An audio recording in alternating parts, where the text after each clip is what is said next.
Have you ever thought to yourself, what if I was stuck in a castle with my best friend and we had to solve a bunch of mind-mashing puzzles to escape? Well, if so, then you're probably a little off your rocker, but oh, do we have a game for you. We Were Here Forever is a brilliant asymmetrical co-op adventure, which in more simple terms means that you both have different information on your screens and you need to share it with one another to solve puzzles and progress through the game. Because of this, it's online only, though we chose to play it in our living room sitting across from each other instead of getting a divorce and moving into 2 separate apartments just to play a game. Burdened with nothing but 2 walkie-talkies for communication purposes, the 2 of you must roam the castle and the courtyard solving intricate puzzles that seem to only get more and more complex as you progress through the game's 10 to 12 hour campaign. Or at least 12 hours is what we were told, but according to Steam, we have 18.5 hours on record, which that is all Harold's fault, and we'll get to Harold in a minute. The game has a very enthralling atmosphere, from the art to the puzzles and the story. We really felt like we were there. Get it? We were there. Maybe that's the title of the next game. Anyway, it felt like we were the ones trying desperately to escape, only to run into yet another obstacle and creepy storytelling segment, which surprisingly enough didn't bother me at all, like story cutscenes usually do in games. We were readily aware of the consequences of every move that we took, whether it be which gravesite we dig up, or stepping on the wrong puzzle piece. The story, while eerie enough to keep us on our toes, was never so scary or horror-esque that it made us not want to keep playing. And while we occasionally had the privilege to roam about freely together, more often than not we were separated, and occasionally might hear a gasp or a scream as something spooky happened on our partner's screen. Like that one time that you started screaming about a dead body. Okay, yeah, I really hated finding dead bodies of explorers dressed exactly like us. I mean, who are they?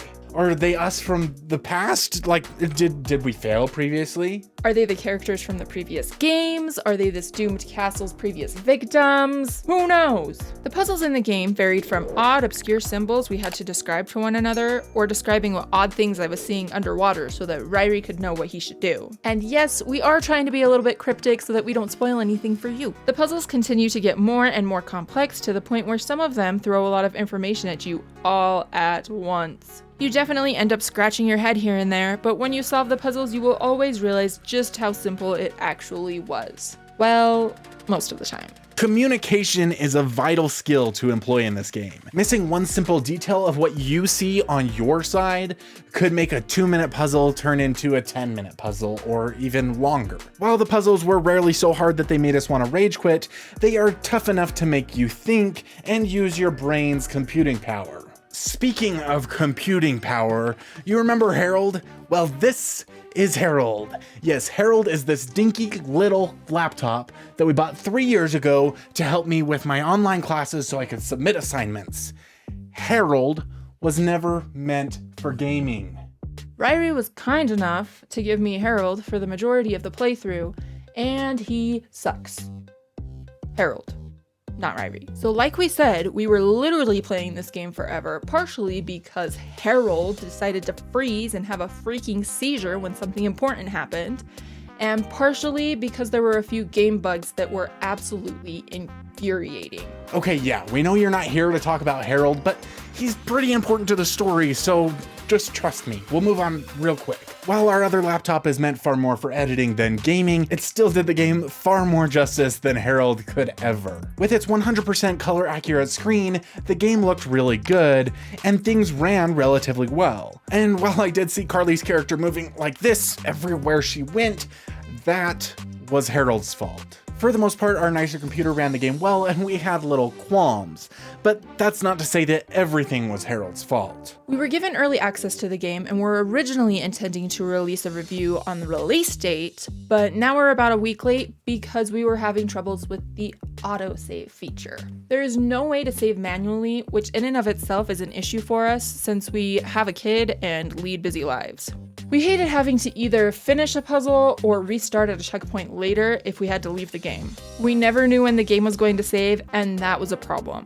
The fact that we could not save manually was not only an issue because we had to leave now and then, but also because the autosave didn't work a lot of the time. After playing the game for 4 hours and waiting for it to do what we thought was saving, we came back later to continue and found all of our progress lost. This, along with Harold's frequent seizures and one instance where we solved a puzzle incorrectly and had to reboot the game to try again, resulted in our 18.5 hours of gameplay in a game that most likely would have taken us 8 to 10 hours if everything had run smoothly. And we have yet to play the finale because, as we said, Harold kept freaking out, so we had to keep replaying the middle 3 chapters over and over and over again due to the autosave not working. After being forced to replay large portions of the game's puzzles numerous times, I can confidently say that there's not a whole lot of replay value to the game. Yes, you can switch who plays as what character, but there are very minor differences. Now, that's not really actually much of a problem, because despite how terribly the game ran on Harold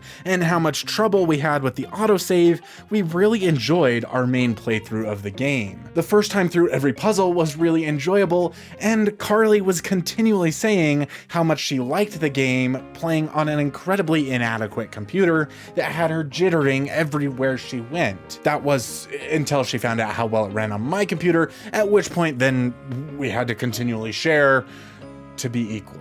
The point to all this is that if a game can be so thoroughly enjoyable despite such glaring problems, then it's obviously a good game. Maybe just wait until a couple of patches come out. Honestly, we haven't heard anyone else complaining about the autosave features, so who knows? Maybe we're just idiots. Just make sure that while you wait for those fixes to come, you go check out our review of Operation Tango right here. Another fantastic asymmetrical puzzle game that will have you feeling like real-life secret agents. We love you guys. Y'all are awesome.